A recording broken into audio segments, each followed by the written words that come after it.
ಕರ್ನಾಟಕದ ಅತಿ ದೊಡ್ಡ ಶೈಕ್ಷಣಿಕ ಮೇಳ ಎಡ್ವರ್ಸ್ ಪ್ರೀಮಿಯರ್ ಎಜುಕೇಷನ್ ಎಕ್ಸ್ಪೋಗೆ ನಟ ವಿಜಯ್ ರಾಘವೇಂದ್ರ ಚಾಲನೆ ಕೊಟ್ಟಿದ್ದಾರೆ. ಡೆಕ್ಕನ್ ಹೆರಾಲ್ಡ್ ಮತ್ತು ಪ್ರಜಾವಾಣಿ ಆಯೋಜಿಸಿರುವಂತಹ ನ್ಯೂಸ್ ಫಸ್ಟ್ ಸಹಭಾಗಿತ್ವದಲ್ಲಿ ನಡೀತಾ ಇರುವಂತಹ ಶೈಕ್ಷಣಿಕ ಮೇಳ ಸದ್ಯ ಬೆಂಗಳೂರಿನ ಅರಮನೆ ಮೈದಾನದಲ್ಲಿ ನಡೀತಾ ಇದೆ. ಇನ್ನು ಉದ್ಘಾಟನಾ ಕಾರ್ಯಕ್ರಮದಲ್ಲಿ ಪ್ರಜಾವಾಣಿಯ chief editor Rashmi S, Deccan Herald Prajavani head HR Rajeev Velur, ನಟ ವಿಜಯ್ ರಾಘವೇಂದ್ರ, ಎಜುಕೇಷನಿಸ್ಟ್ ಐಶ್ವರ್ಯ DS ಹೆಗಡೆ ಭಾಗಿಯಾಗಿದ್ದಾರೆ.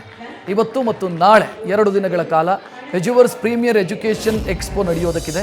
ಒಂದೇ ಸೂರಿನಡಿ 50ಕ್ಕೂ ಹೆಚ್ಚು ಪ್ರತಿಷ್ಠಿತ ಕಾಲೇಜುಗಳು, ಶಿಕ್ಷಣ ಕ್ಷೇತ್ರದ ಪರಿಣತರು, ತಜ್ಞರು, ವಿವಿಗಳು ಎಕ್ಸ್ಪೋದಲ್ಲಿ ಭಾಗಿಯಾಗಿದೆ. ಸಂವಾದ, ಉಪನ್ಯಾಸ, ವಿದ್ಯಾರ್ಥಿಗಳಿಗೂ ಕೂಡ ಚರ್ಚೆಗೆ ಅವಕಾಶ ಕಲ್ಪಿಸಲಾಗಿದೆ. CET ಮತ್ತು ಕಾಮೆಡ್ಗೆ ಸಂಬಂಧಿಸಿದ ವಿಶೇಷ ಗೋಷ್ಠಿಗಳನ್ನು ಆಯೋಜಿಸಲಾಗಿದೆ.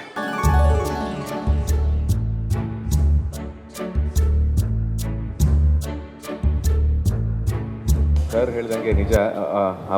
ಆವಾಗ ಆಪ್ಷನ್ಗಳು ಬಹಳ ಕಡಿಮೆ ಇರ್ತಿತ್ತು, ಕಾಲೇಜ್ಗಳು ಕಡಿಮೆ ಇರ್ತಿತ್ತು, ಓದೋಕ್ಕೆ ಇದ್ದಂಥ ಆಪ್ಷನ್ಗಳು ಕಡಿಮೆ ಇರ್ತಿತ್ತು, ಎಕ್ಸ್ಪೋಜರ್ ಕಡಿಮೆ ಇರ್ತಾ ಇತ್ತು, ಕನಸುಗಳು ಕಡಿಮೆ ಇರ್ತಾ ಇತ್ತು.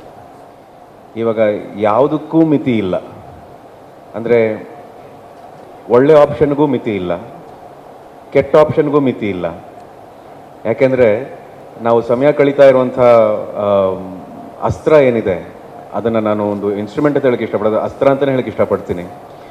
ಇಂಟರ್ನೆಟ್ ಅನ್ನೋ ಒಂದು ಅಸ್ತ್ರ ಏನಿದೆ ಅದು ಮಕ್ಕಳು ಶಾಲೆಗೆ ಹೋಗೋದ್ರಿಂದ ಹಿಡಿದು, ಕಾಲೇಜ್ಗೆ ಹೋಗೋದ್ರಿಂದ ಹಿಡಿದು, ಮನೆಗೆ ಬಂದ ಮೇಲೆ, ಮನೆ ಹೊರಗೆ, ಡೈನಿಂಗ್ ಟೇಬಲ್ ಮೇಲೆ, ಹೊರಗಡೆ ಫ್ರೆಂಡ್ಸ್ ಜೊತೆ ಇರೋ ಹೋಟೆಲ್ ಟೇಬಲ್ಗಳ ಮೇಲೆ ಮನುಷ್ಯ ಕೂತಿರ್ತಾನಷ್ಟೇ, ಆದರೆ ಮನಸ್ಸಲ್ಲಿ ಇರೋದಿಲ್ಲ. ಯಾಕಂದರೆ ಈ ವರ್ಚುವಲ್ ಜಗತ್ತಲ್ಲಿ ಅದೆಲ್ಲೋ ಕಳೆದೋಗಿರುತ್ತೆ.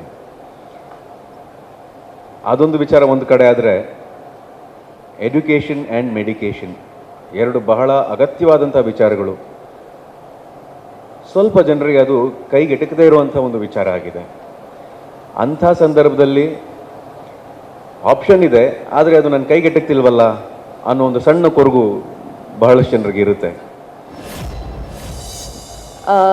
ಪೇರೆಂಟ್ಸ್ ಒಂದು ವಿಚಾರ ಹೇಳಿದ್ರೆ ಮಕ್ಳಿಗೆ ಒಂದು ಇಷ್ಟ ಇರುತ್ತೆ ಏನಾಗುತ್ತೆ ಅಂತ. ಆ ಆಕ್ಸಿಡೆಂಟು, ಆ ವಿಚಾರನ ನಾನು ಅನುಭವಿಸಿರೋಳೆ. ನಾನು ಓದಬೇಕಾದ್ರೆ ನಾನು ಈಚೆ ಹೋಗಿ ಓದಬೇಕು, ನಾನು ಮೆಡಿಕಲ್ ಸ್ಟೂಡೆಂಟ್ ಆಗಬೇಕು, ನಾನು ಬೇರೆ ಏನೋ ಓದಬೇಕು ಅಂತ ಇಷ್ಟಪಟ್ಟವಳೆ. ಇವಾಗ ತಾನೇ ಆ್ಯಂಕರರು, ನಿಮ್ಮ ಹೆಸರು ಗೊತ್ತಾಗಲಿಲ್ಲ ನನಗೆ, ಸ್ನೇಹ ಹೇಳ್ತಾ ಇದ್ರು ಸೇಯಿಂಗ್ ದ್ಯಾಟ್ ಅವರಪ್ಪ ಮಾಡ್ಕೊಂಬಂದಿದ್ದನ್ನ ಅಚ್ಚುಕಟ್ಟಾಗಿ ಮುಂದಕ್ಕೆ ಹೋಗ್ತಾ ಇದ್ದಾಳೆ ಅಂತ. ಅದು ಒಂದು ಆಕಸ್ಮಿಕ ಅಷ್ಟೇ. ನನಗೇನು ಎಜುಕೇಷನ್ ಮಾಡಬೇಕು, ಇದೇ ನನ್ನ ವೃತ್ತಿನ ಮಾಡ್ಕೋಬೇಕು, ಆಯ್ಕೆ ಮಾಡ್ಕೋಬೇಕು ಅಂತ ನಾನೇನು ಯೋಚನೆ ಮಾಡ್ಕೊಂಡು ಬಂದವಳಲ್ಲ. ಆಕ್ಸಿಡೆಂಟಲಿ ಒಂದು ಎಲೆಕ್ಟ್ರಾನಿಕ್ಸ್ ಆ್ಯಂಡ್ ಕಮ್ಯುನಿಕೇಷನ್ ಇಂಜಿನಿಯರ್ ಆದವಳು.